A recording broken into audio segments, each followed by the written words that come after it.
Uma vida com propósitos, de Rick Warren. Dia 39. Equilibrando sua vida. Vivam com o devido senso de responsabilidade, não como homens que não conhecem o significado da vida, mas como aqueles que o conhecem. Efésios capítulo 5, versículo 15. Não permitam que os erros dos maus conduzam vocês pelo caminho errado e façam vocês perderem o equilíbrio. 2 Pedro, capítulo 3, versículo 17.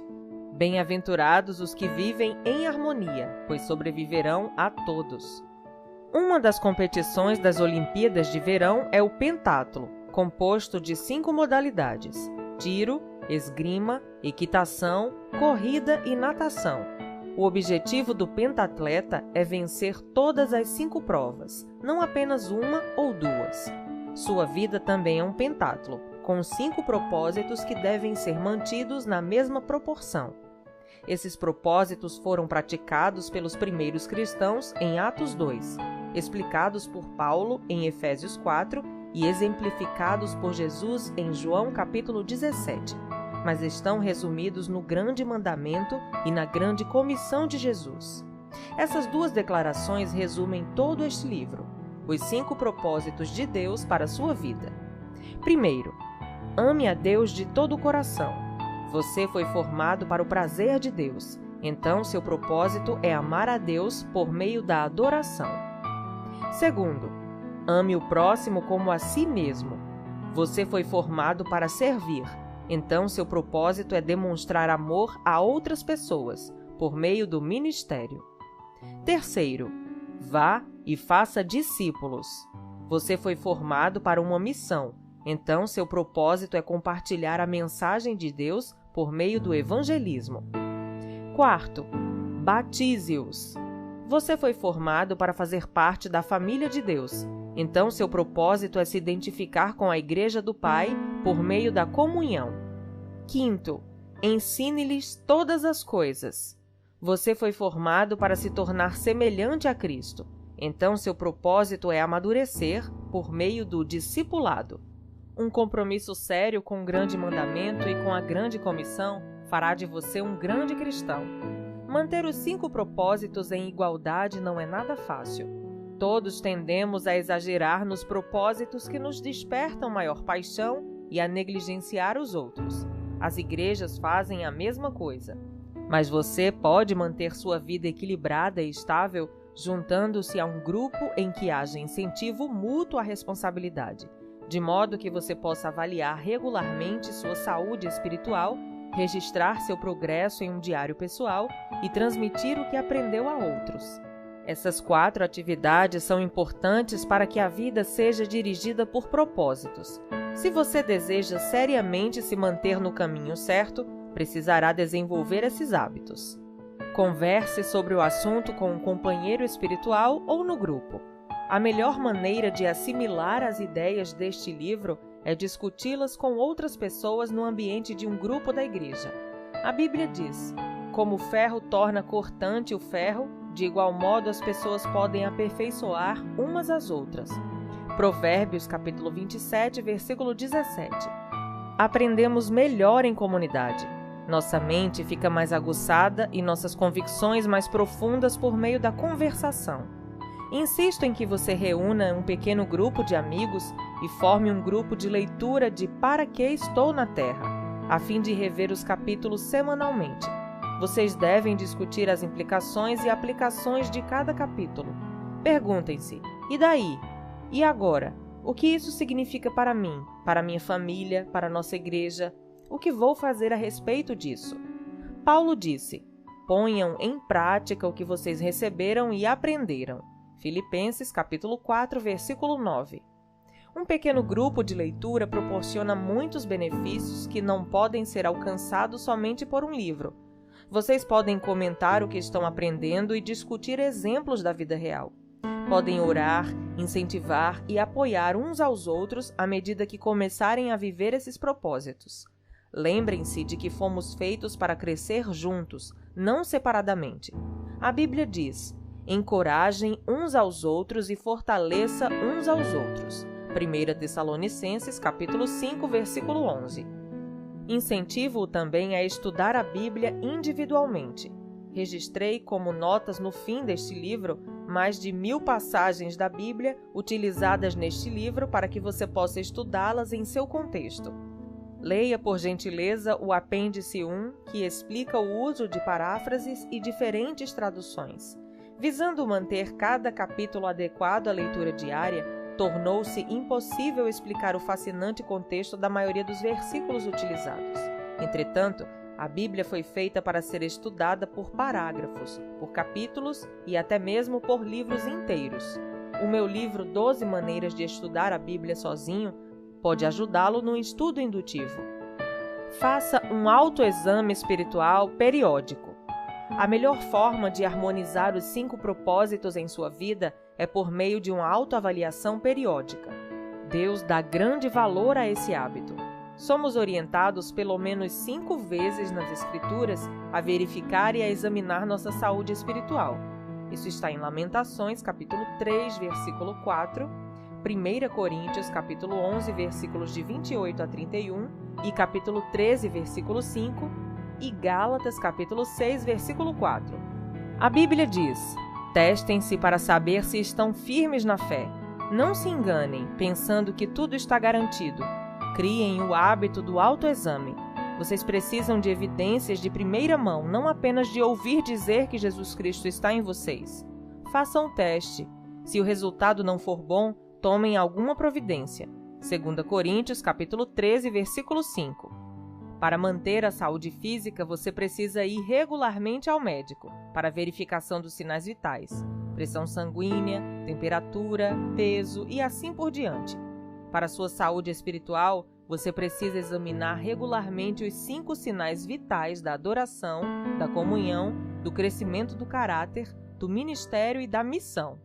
Jeremias aconselha: vamos analisar a forma como vivemos e reorganizar a vida conforme a direção do Eterno. Lamentações, capítulo 3, versículo 40.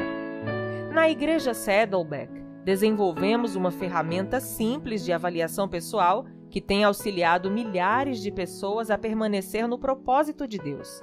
Você ficará surpreso ao ver como essa pequena ferramenta o ajudará a alcançar o equilíbrio para uma vida saudável e de crescimento. Paulo disse que a ideia entusiástica do início seja igualada pela ação realista de agora. 2 Coríntios, capítulo 8, versículo 11. Anote seu progresso em um diário. A melhor forma de consolidar o progresso no cumprimento dos propósitos de Deus para a sua vida é mantendo um diário espiritual. Não se trata de um registro dos acontecimentos, mas das lições de vida que você não gostaria de esquecer. A Bíblia diz: é fundamental que nos apeguemos com firmeza ao que ouvimos para que não nos desviemos. Hebreus, capítulo 2, versículo 1. Podemos nos lembrar do que registramos. Escrever ajuda a esclarecer o que Deus está fazendo em sua vida. Dawson Trotman costumava dizer: os pensamentos se desembaraçam quando nos passam pelos dedos.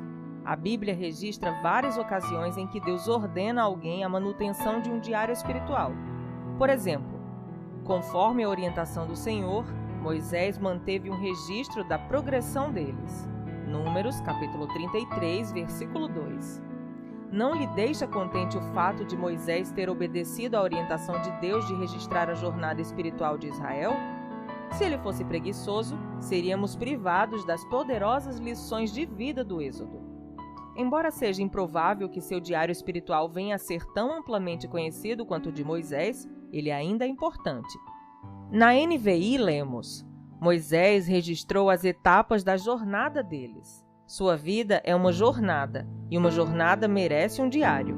Espero que você, tendo uma vida dirigida por propósitos, escreva sobre as fases de sua jornada espiritual. Não anote apenas o que for agradável. A exemplo de Davi, registre suas dúvidas, temores e lutas com Deus. As maiores lições vêm do sofrimento, e a Bíblia diz que Deus mantém um registro de nossas lágrimas. Salmos 56, versículo 8.